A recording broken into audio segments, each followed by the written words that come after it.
This is an interview with Beverly C. Lee for the Youngstown Historical Center of Industry and Labor Oral History Project titled Women at Work.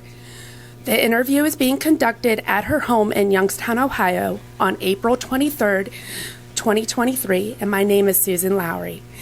Hi, how are you today? I'm doing pretty good, Susan. You're doing pretty good? Okay, good. I have a couple of introduction questions. First of all, where did you and your family live when you were growing up? I am a Southerner. I was born in Virginia. I got to Youngstown because of marriage to my husband, who was also. In fact, we grew up together. We had the same school teachers. Our parents sat about 4 pews apart in the same church. So we've known each other all of our lives. Oh, wow, that's great. Well, my immediate question wants to go to why did you move to Youngstown, Ohio? But before we get there, I'd like to ask, what did your parents do for a living? Well, my mother died when I was 5. So my grandparents reared me. And so they were mom and dad. My father, who was my grandfather, worked at the Norfolk Naval Shipyard. My mother was basically a homemaker. She was a nurse, but she didn't do anything outside of the home. Okay. At that time, women were supposed to stay at home, raise the children. Basically, that's what she did. There were 4 of us. My younger brother died in an automobile accident, so it left the 3 of us. So I have a sister and a brother that are still alive. Okay. My sister lives in Delaware. My brother lives in South Carolina. Okay. All right, so let's go to the next question then. How did you end up in Youngstown, Ohio? Married to Morris Lee. Morris Lee, okay. Never heard of Youngstown. No. I had heard of Cleveland. I had heard of Toledo. I had heard of Cincinnati, but never. In fact, my first trip here was on a propeller plane. I had never been on a plane before. We found out that our birthdays were the same day. Different years, but same day. Oh, okay. So for my birthday, he flew me here to meet the congregation of Third Baptist Church. Okay. And we came in on a propeller plane. Oh my One God. of his friends picked me up at the Youngstown airport. But that was one reason why it took us so long to get married, because I could not see myself as a minister's wife. I mean, not that I gambled or did bad stuff. I just, from what I had seen of my minister's wife. So, but finally he convinced me it wasn't that bad. And we were married 50-something years. Wow. And I enjoyed. Yeah. How many children did you have? 2, a boy and a girl. Okay, and how many grandchildren? 1? Jaleesa, any great-grandchildren? Did you provide that yet? No. But I have a lot of, I guess you call foster children. Oh, okay. That little girl upstairs is she likes to be considered my granddaughter. Oh. But she's my god-granddaughter. I see. Oh, that's So nice. She would call my husband Papa. It's like she does. Yeah. Now she called him Buddy. And then I have a lot of young people who call me Mom. I have some old people that call me Mom. Oh, okay. But, now, is this because do a lot of young people look up to you because of your background as a teacher? partly. Yeah. Well, let's talk about that a little bit. first of all, when you were in high school, and you said you lived in Virginia, when you were in high school, did you have a job outside of during high school? Yes. What did you do? I worked at a department store Okay. as a Christmas wrapper. Well, I really started as a maid, but I would get my job done so fast, my other co-workers would get mad. So the owner of the store knew my mother, so he said, well, let's put her upstairs in the credit department. So they put me up, it was layaway. And I only worked during the summer months. Mm-hmm. And so one summer month, I was up there chilling because I had nothing to do. My job was to bring the layaways out when they were called for. Oh, okay. Well, some of my other co-workers who were white didn't appreciate that either. They complained. So one day the phones were ringing, and I was standing there. I wasn't supposed to answer the phones. He said, what's the problem? You can't answer the phone. I said, don't let me answer. He said, answer the phone. Okay. So from then I answered the phone. And he said, when you report to work tomorrow, don't wear that uniform, just wear regular clothes. Okay. So I did. And from then on, I learned to make credit card plates. Oh, okay. So was that more of an upgrade? I mean, because that's what it sounds like to me. You don't have to wear a uniform anymore. Wear plain clothes. Front, which was nice. Not the thing of the day. But because I was lighter, it wasn't noticeable that I was a Negro. Interesting. So, and I still did I reorganized the railway department, so when you walked in, you could find what you needed. And I kept that job every summer, you know. So you did that every summer during high school. That's Did that prepare you to know what you wanted to do for the rest of your life? As Not really, it was a job. It was just a job. And in my household, you weren't lazy. You had to get up and do. Yeah. Everybody had a job. And then when I graduated from high school, I did that for a little bit.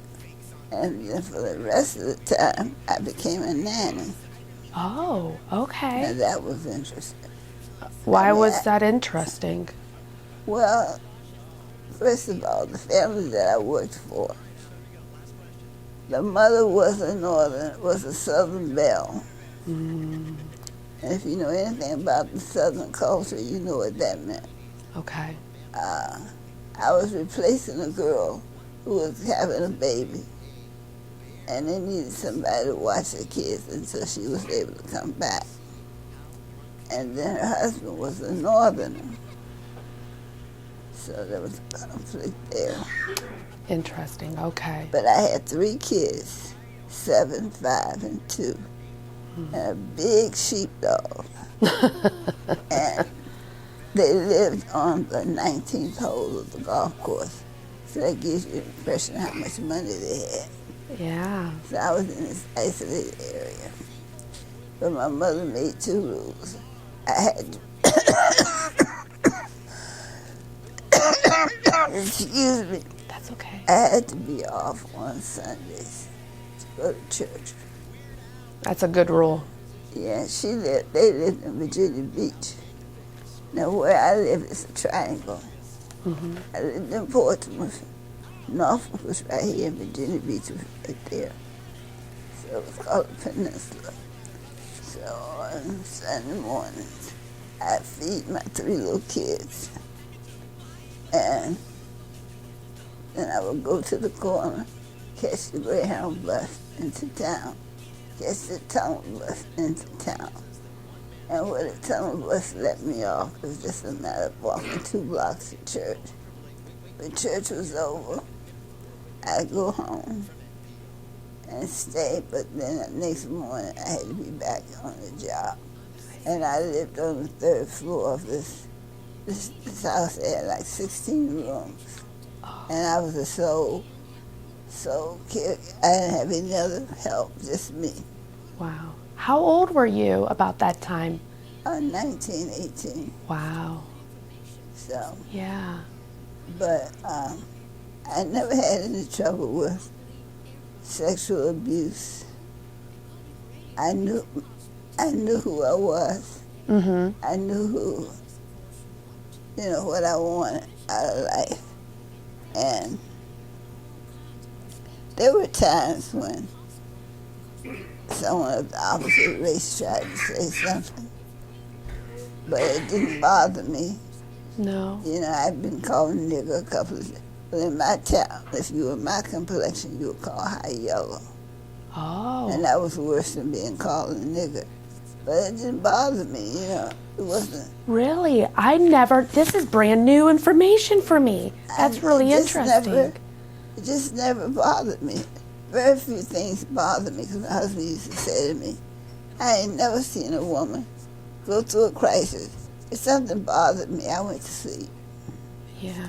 I just go to sleep. I figure when I wake up, the problem would be gone. But that was going to be like one of my questions, is that how did you overcome, challenges such as that? And like you said, you would just go to sleep, and the next day was a new day. Now, when I worked as a nanny, that's when I really got to see some of the prejudices. Yeah. Because she was a Southerner. Yeah. And I had a little more education than she did. Really? And she saw it as a threat, because she would get up in the morning, put on her tennis clothes, and go play tennis. Mm-hmm. Well, that seemed a little odd. And I was entrusted with the 3 kids. And we did fine until one day we were sitting and then watching television, and these 3 white boys came to the house and started knocking on the windows. Well, of course, I was scared to death. Yeah. But the little boy who was 7, he said, I got you, B. I got you, Bev. I got you, be okay.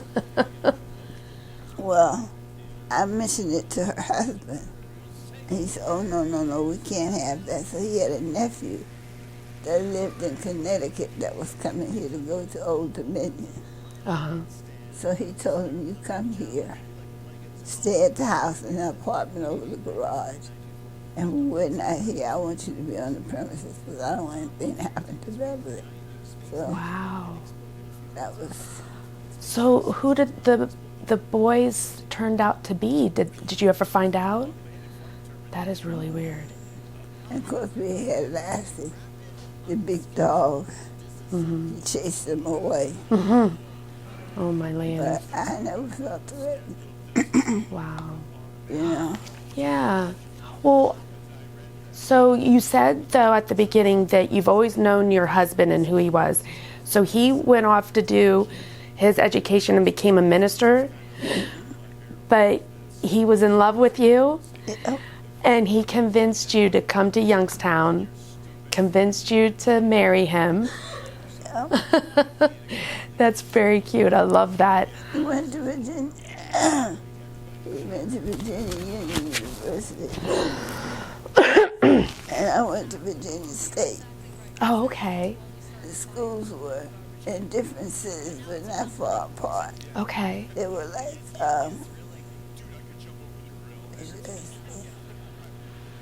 they were, what's the word I'm looking for? The 2 schools were in different cities, but not far apart. They were in competition. They were in competition. Oh, rivalry. Rivalry, yeah. Yeah. If we didn't be in the school, in the state, as long as we beat Virginia Union, we were okay. Yeah. So he went into ministry, and I went into sociology. Okay. And then you got the sociology degree. Did that help you? Like, did you have to go back to school to get your education degree, or was the sociology degree enough? No, when I came here, Uh-huh. I had to go back to YSU. Oh, okay. and I had to take some classes to get an educational degree. And what motivated you to do that? Well, one of the strikes the YSU had, the Youngstown City Schools had, and I was the PTA president, and the principal said, we're short of a teacher. Can you come in and just sit and keep the kids occupied? I said, oh, sure. But I've never been one to do something, just sit. So I had the kids engaged, not knowing that he had the GA system open. So when I got ready to leave that day, he said, why don't you go downtown and get your substitute license? And I felt pretty bad because I never got to teach in his building. You never got to what? Teach in his building. Oh. I went down on the Wednesday to put in my application. Monday they had sent me somewhere. Okay. So I said, well, and I was always gone because I was a district representative for the Girl Scouts. Okay. So the rule was as long as you're home before the kids are. Because at first he was not that keen on me being out of the house. But he said, you ain't never here. You're always going somewhere, so you might as well make it do. Yeah. So I was the district chairman for Youngstown, which made my job was to go around to all the Girl Scout units, check them out, make sure they were doing what they were supposed to do. Okay. And I did that. And then I started subbing. And I never got a chance to go back to Sheridan School for Miss Allegretto, who told me to go and get this degree. So. But that was just the substitute teaching, but did that allow you to teach full time, or did you keep on going, moving forward with the teaching degree at YSU? I went to YSU and got my degree in education. Okay. And then as soon as I got my degree, my first teaching assignment was at Harrison over in, what's that project? Well, unfortunately, I don't know either. Victory Man, I think it was. Anyway, over on the east side. Okay. And I taught there until the state was coming in to check out the schools. Okay.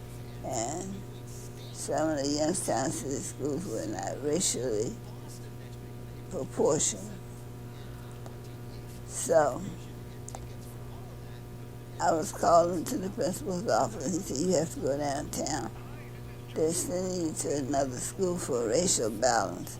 I said, I don't want to go to another school. I can't stay here.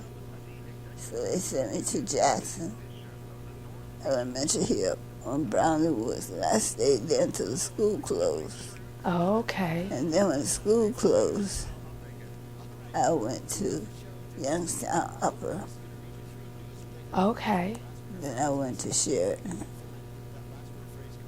And then I ended up with Miriam and Harding. And wow, you went to a lot of different school districts, my huh? son said, I am not moving you no more. So Yeah. I ended up being the attendance secretary at Williamson. Okay. My girlfriend got sick, and she didn't want nobody else in her records. So she said, can you do that for me? I said, sure. So downtown said, it can be done. So I ended up subbing for her. I got sick with congestive heart failure, and my family retired me. Oh, I see. I was up and ready to go back to school, and I was, oh no, that's it. I was in Youngstown City Schools for 42 years. Wow. 42 years? That is amazing. And I mean, I remember I had a teacher at YSU used to say, if you can teach in Youngstown City schools, you can teach anywhere. What were the those 42 years? What decades did that span? Like, when did you start? What year? I remember. You don't remember? And therefore you don't remember when you finished, but would you say it's through the 60s, 70s, and 80s? Yeah, it was in the 80s when I retired. Okay. So maybe even started in the 50s? She started, want to be like 70s going through. Weren't you teaching when Auntie and Daddy were both in high school still? And then when she retired, I was, what, in college?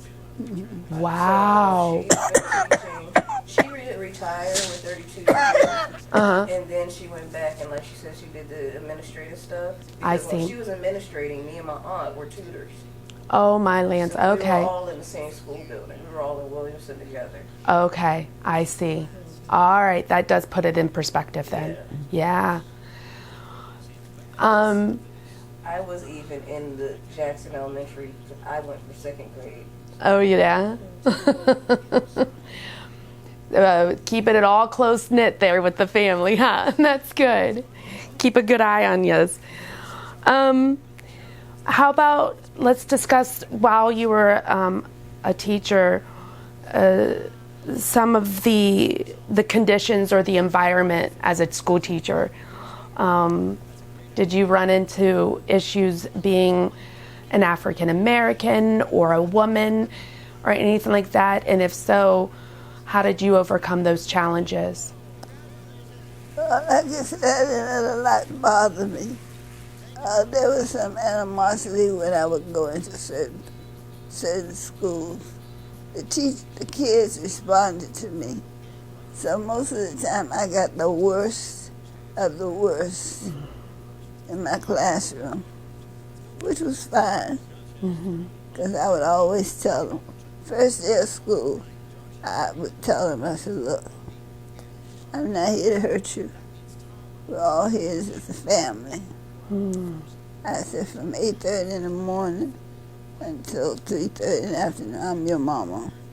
And when mama says go, I said, it's two negotiables. I said, first verse, there's no negotiables. I said, but two.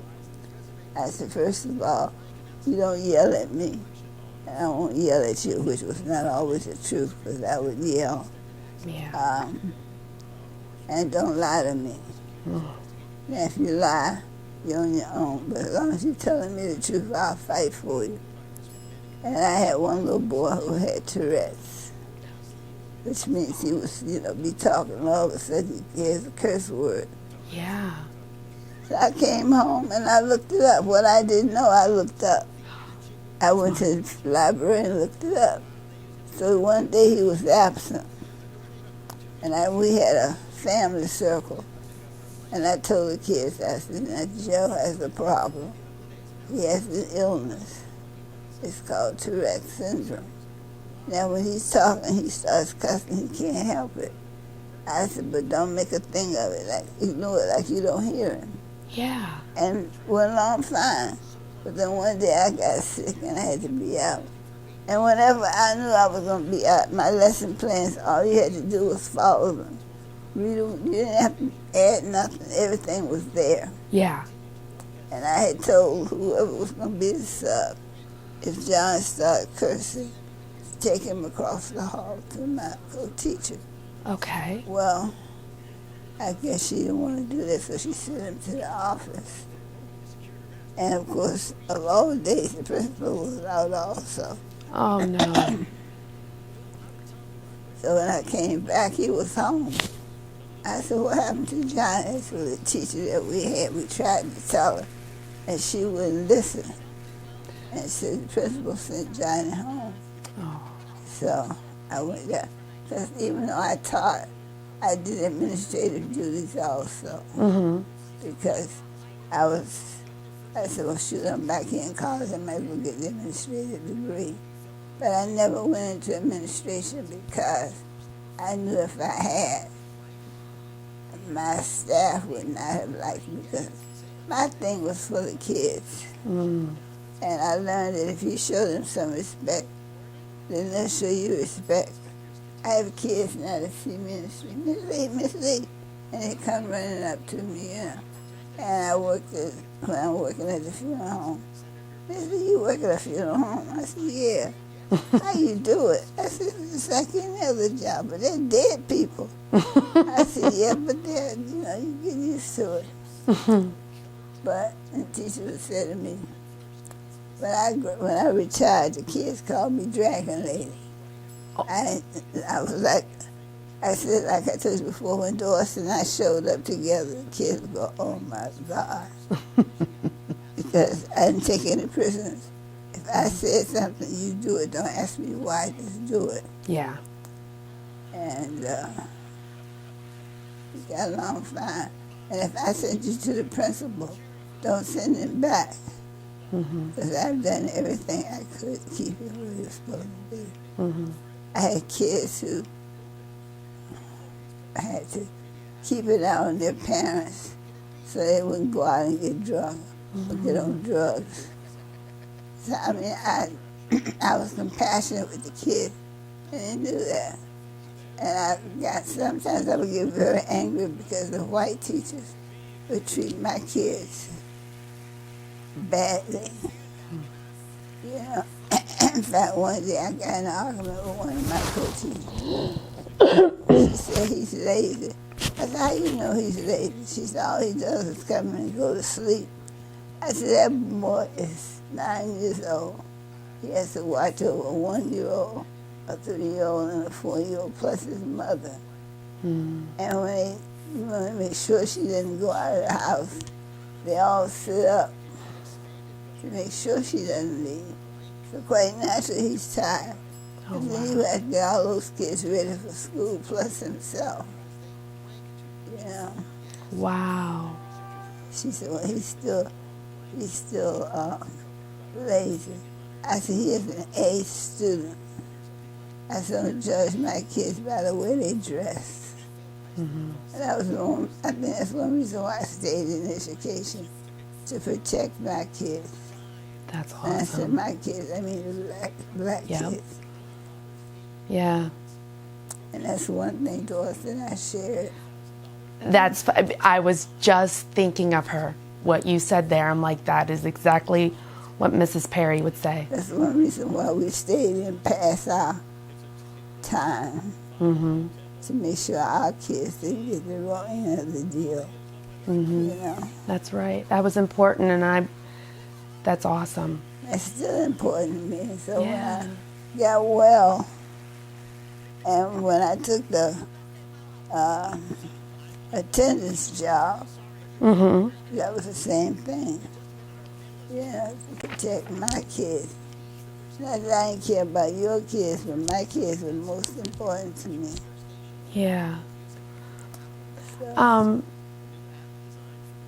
You're working outside the home. Did that affect anything in the home front? Were you able to balance out home life and work life, or were there challenges then? sometimes, but she'll tell you. They used to laugh about the little blue pill. That pill they give you when you change life. And I remember coming home one day, dishes were in the sink, clothes hadn't been folded, and I went off. Next day I came home, different. We worked together, Yeah. you know, so he was gone most of the time because of his parishioners.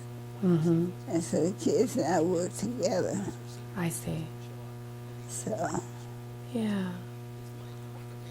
because when I got better, I said, "Well, I'm going back to work." And my daughter said, "No, Mom, Dad said, that's it for you." I said, "Oh, okay." Yeah. It was stressful sometimes. It was stressful sometimes. Yeah, very honestly. The PTA selected me as the Teacher of the Year. Youngstown City School Teacher of the Year. I have choose books for the curriculum. I do whatever they ask me to do Yeah. to better myself. And like I said, if I didn't know the answer, I went to the library and looked it up. Yep. And when I come home, I look like a bag lady. I have all these bags. Because I always graded my papers here. Because I don't want to take any time away from my kids. Wow. I even taught stuff for a teacher for a class that was totally deaf. But that was an experience. Totally deaf. Totally deaf. I had one little girl who was partially deaf. And it was a beautiful spring day. So I decided to take him outside. Duh. So I got him outside. I said, stupid. Now you got him out here. How you going to get him back in the building? Oh. And the principal was watching, you know. So I clapped my hands. And they all stopped. And I just did this. And they all came back to me. And the little girl who was partially deaf, she said, Mrs. Lee, that was brave. I said, sure was, because I didn't know how I was going to get y'all back over here to me.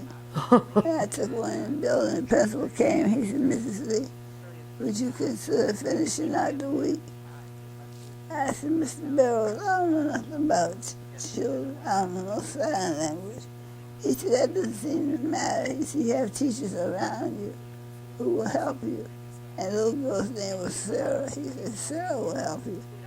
I said, I wouldn't do justice to the kids because I went through a whole box of chalk. The little boy went, he goes, what's the matter with you? He had to go to the bathroom. So, but I enjoyed my experiences. That's good.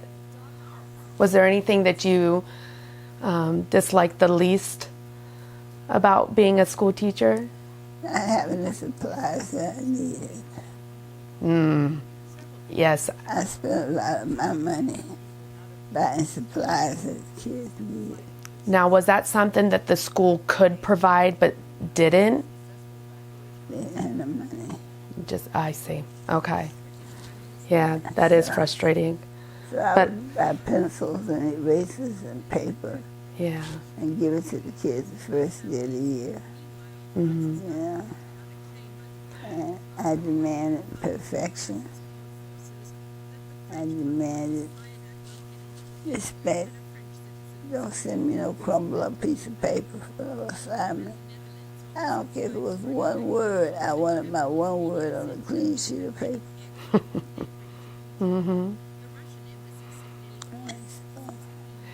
What did oh, go ahead.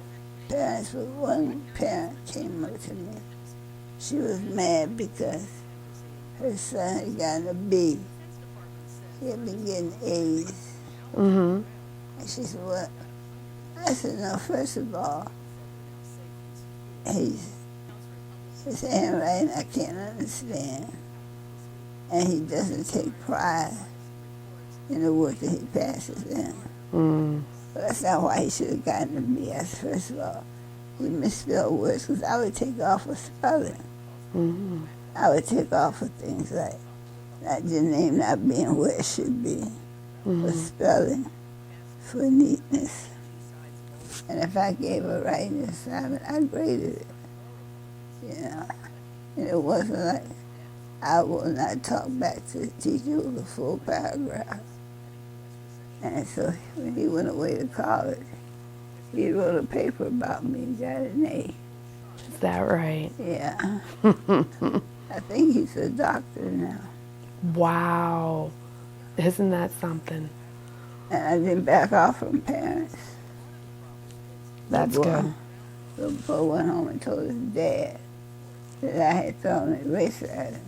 I had. And so the principal called me in. He said, Mrs. Lee, Mr. Brown said you threw an eraser at his son. I said, I did. I said, I didn't hit him. I said, had I intended to hit him, I would have hit him. So his dad said, well, what was he doing?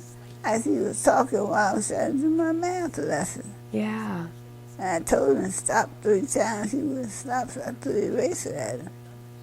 The father said, that's not what you told me. Where's the nearest bathroom? I said, right around the corner. Don't you ever lie on her again. Yeah. Kids would fight, and I'd be on the other side of the building. Miss Lee, there's a fight. And I'm looking at my coworker saying, you guys see them fighting. I won't get involved in that. But I had a trick. The boys' shirts would be hanging out of their pants. So I just stole them. Winding them up. And after a while, instead of the hands behind, the hands would be right here. What could you do with your hands way over here? And I helped out the administrators. One day the principal was out, and they couldn't find her replacement. So she called downtown, and HR said, Beverly in the building for something. She said, yeah. She said, she can serve as assistant principal until you get back. So the teacher brought these 2 little boys in. And the little boy looked at me, he said, oh, hell. So, I mean, some of the teachers were very good teachers. But we had a lot who were careless. They didn't care. And I made them care. Yeah. I had one little girl, her name was Chelsea. She was a pistol popping mama. She was but 5. And the teacher called. I can't handle it. I said, 5-year-old, I'll be in a minute. I went down, snapped my, I said, what is your problem? You ain't talking to me. I said, little one, I will snatch you up and with you halfway to the office. She said, you ain't my mama. I said, thank God I ain't your mama. I said, because one of us would be downtown. So she kicked me. I said, you kick me one more time, I'm going to kick you back. Oh, my. Well, she kicked me, and I kicked her back. Oh, When wow. her mom came, I said, I kicked the little girl because she kicked me. Oh, my Lance. What did the mom say? And Oh, okay. so, Yeah. and from then on, Chelsea and I became the best of friends. Oh, that's a great ending there. That's good. She's 5 years old. You tell her you can't handle a 5-year-old. What's it? And I think they had the worst teachers in Youngstown. Yeah.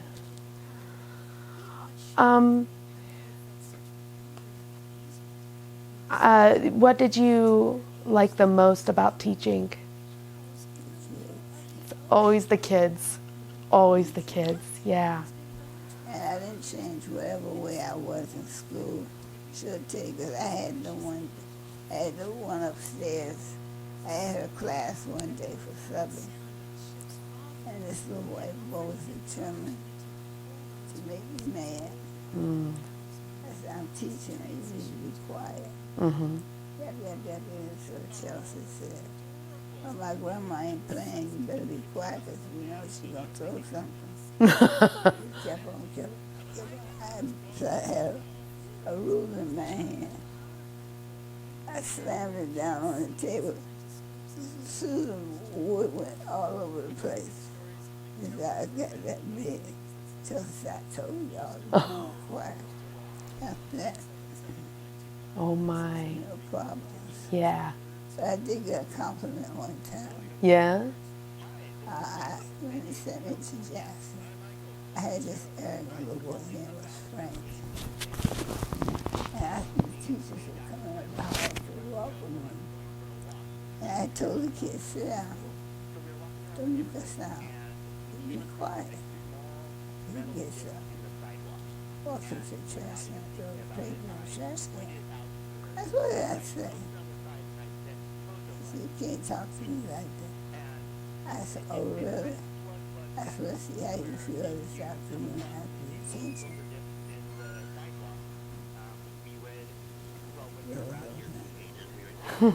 And so He kept on, so he made me mad. So I picked up his desk and threw it out the door. Ah. Then I picked up his books. And when I looked at the principal was coming up, so she said, "Mrs. Is there a problem?" I said, "Yes, Mr. Jan seems to feel like he runs my class." So she said, "Okay, Mr. Jan, follow me downstairs." So that night was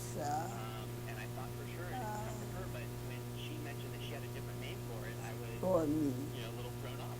The other teacher said, "Ooh, you're in trouble." I said, "Why am I in trouble?" "You know who that is?" I said, "No, not really." She said, "Oh, that's Mr. Janice. He don't like people messing with his child." Whatever, so. But what I understand, we went to the board meeting, and he asked, he said, "Y'all have a new teacher at Jackson. What is her name?" And they told him. He said, "I would like to meet her, because she's the only teacher that has ever had the guts to deal with my son." Oh, wow. The others put the foot around him because they were scared of him. Oh, wow. That is impressive. So he came in and said, he seemed to be a little surprised that I was black. Oh. I said, "Yes, I Mrs. Lee." He said, "My son is here to apologize." Wow. The teachers were watching. I said, I do respect the teacher. I said, all I asked him to do was close his mouth and sit in his chair. Mm-hmm. And he told me what he's not going to do. I said, he's 10 years old.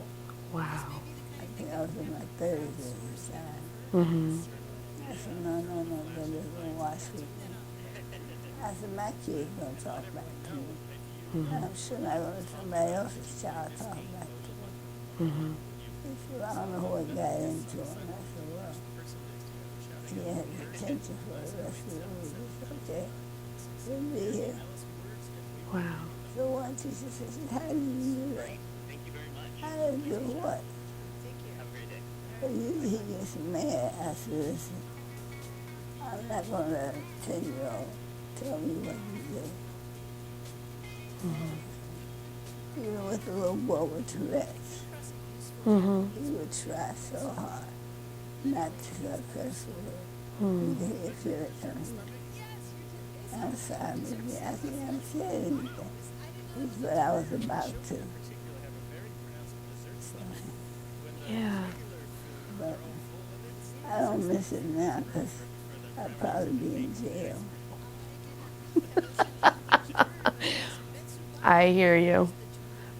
I've definitely heard some stories. Yeah. But I figured you can teach a young child to students anyway. Yeah. And then they had 2 strikes. And I taught them both of them. I went to school every day and taught the kids. It's like, Yeah. Let me ask one last question.